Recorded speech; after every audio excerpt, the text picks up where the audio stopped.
ចំណាំងឆ្នាំងយៈគឺថាឆ្នាំងធំៗខ្លាំងមែនតែនហ្មងពុកម៉ែបងប្អូនទាំងអស់គ្នាចាសម្រាប់ចែកជូនបងប្អូនដែលនៅក្នុងខេត្តរតនគិរីមកញ៉ាំ free តែម្ដងព្រឹត្តិការណ៍នេះគឺថាជាលើកទី1តែម្ដងដែលធ្វើនៅ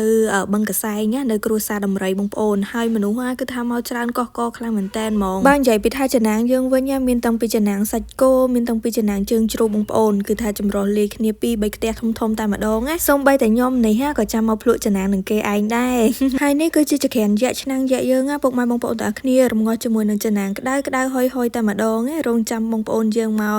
ពិសា free មកអ្វីដែលរឹតតែប្លែកទៀតនោះខ្ញុំទឹមតែដឹងថានំបញ្ចុកក៏អាចញ៉ាំជាមួយនឹងចំណាំងបានដែរបងប្អូនជាពិសេសគ្រឿងផ្សំដែលមាននៅក្នុងសម្លចំណាំងហ្នឹងគឺគេដាក់តាំងនៅលើហ្នឹងឲ្យយើងឃើញទៀតពុកម៉ែបងប្អូនដែលបានមកបឹងកសែងថ្ងៃនេះគឺថាចំណេញតែម្ដងព្រោះបានចូលរួមកម្មវិធីដល់តែ2ក្នុងថ្ងៃតែមួយកម្មវិធីមួយទៀតហ្នឹងគឺថាចាំថ្ងៃទិវាមច្ឆាជាតិរបស់បងប្អូនដែលថ្នាក់ដឹកនាំលោកបានរៀបចំកម្មវិធីនេះឡើងដោយមានបលែងត្រីច្រើនប្រភេទខ្លាំងមែនតែនចូលក្នុងបឹងកសែងយើងរួមជាមួយនឹងលៀសផងដែរកន្លែងមកមើលកម្មវិធីនៅគ្រួសារដំរីយើងវិញក៏មានការបញ្ចាំងស្លាយពីរបៀបធ្វើសម្លចំណាំង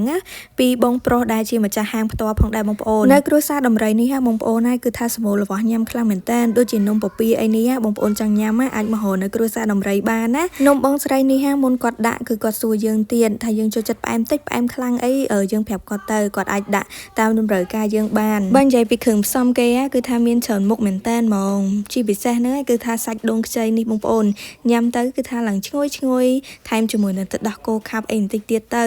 ជាពិសេសបើបងប្អូនអត់សូវចូលចិត្តផ្អែមខ្លាំងអីហ្នឹងប្រាប់បញ្ជាក់គាត់អញ្ចឹងទៅនំនេះហ្នឹងគឺថាចាំចុងវីដេអូចាំភ្លក់ឲ្យពុកម៉ែបងប្អូនទាំងអស់គ្នាទស្សនា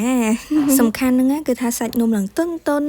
បើនិយាយពីមនុស្សវិញគឺថាមកច្រើនមែនតែនមានទាំងពីសិស្សសានុសិស្សទៀតក្នុងនោះផងដែរក៏មានការសម្ដែងនៅរបាំផ្សេងជាច្រើនទៀតផងដែរបងប្អូនកលេចមកមើលសម្លចំណាំងយើងវិញគ្រឿងផ្សំគឺថាមានដូចក្នុងវីដេអូនឹងអញ្ចឹងមានតាំងពីស្នៀតពោតមានតាំងពីទ្រាប់វែងទ្រាប់ស្រួយនិយាយទៅច្រើនមុខណាស់បើនិយាយពីមីវិញគឺគេកាច់ដាក់ឲ្យយើងស្រាប់អញ្ចឹងហ្មងយើងគ្រាន់តែចាប់ដាក់ចានហើយយកឲ្យបងក្រុមការងារហ្នឹងដួសចំណាំងឲ្យជាការស្រេចហើយ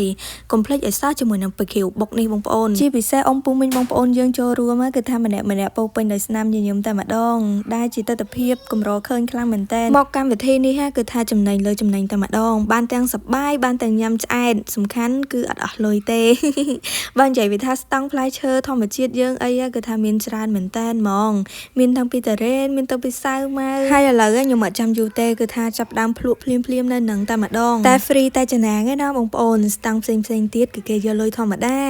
បានញ៉ាំហើយគឺថាអត់ខ្វល់ពីអ្នកណាទាំងអស់ខ្ញុំសុំញ៉ាំមុនហើយជាពិសេសញ៉ាំកាមេរ៉ាមែននឹងតែម្ដងញ៉ាំចំណាំងនេះមួយទៀតបងប្អូនដាក់ពឃីវហើយកុំភ្លេចបន្ថែមជាមួយនឹងក្រូចឆ្មាជូរតិចទៅហើយអំបិលមីខ្លាញ់មីអីហ្នឹងគេមានឲ្យយើងថែមហើយនៅក្នុងស្តង់ហ្នឹងបងប្អូនគឺថាមានច្រើនមែនតើនេះមានតាំងពីពោតផ្ទុះសាវម៉ាវក៏ដូចជានំពពានេះនំពពាខុសពីនំមុនហ្នឹងបងប្អូននំនេះគេមានដូចជាលាយបាយលាយអីអញ្ចឹងទៅមានតាំងពីស្តង់បងប្អូនជនជាតិដើមដែលគាត់តាំងលក់អីវ៉ាន់អញ្ចឹងទៅជាពិសេសគឺថាផលិតផលដែលខ្មែរយើងធ្វើគឺថាលក់នៅស្តង់ហ្នឹងបងប្អូនមានតាំងពីបាញ់ត្រាំងមានតាំងពីគីមជីហើយឥឡូវហ្នឹងខ្ញុំមកដល់ផ្ទះវិញហើយឲ្យអូនរតនាហ្នឹងភ្លក់នំពពាខ្មែរយើងម្ដងមើលតែមើលតែមាត់អូនប៉ុណ្ណឹងក៏ដឹងថាឆ្ងាញ់ដែរអំពូមីងទៀតមក